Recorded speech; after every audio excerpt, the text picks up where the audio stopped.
হযরত ইমাম হুসাইন পাক নানা জানের রওজা গুলা দাঁড়িয়ে চোখের পানি ফেলে কাঁদে আর বলে, নানা জান, যে হুসাইনকে আপনি কাঁধে করে নিয়ে মদিনার বাজারে করেছে, যে হুসাইনকে পিঠে চাপিয়ে মদিনার ওপর নববী শরীফে হামাগুড়ি দিয়ে খুঁড়িয়েছে, যে হুসাইন আপনার নামাজ অবস্থাতে পিঠের উপরে বসে যেত, হুসাইন পড়ে যাবার জন্য সিজদা থেকে মাথাটা আপনি তুলতেন না, আজকে দিনে সেই হুসাইনকে এমন করে শহীদ করে দেওয়ার জন্য আপনারই একদম উম্মতেরা উঠে পড়ে লেগেছে।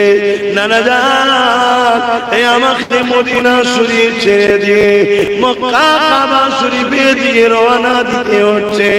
আলবিদা জানিয়ে কাবার দিকে পুরো পরিবার নিয়ে রওনা হলে মক্কা জমিনের মানুষেরা ইমামে হুসাইন পাককে পেয়ে বড় আনন্দ হলো।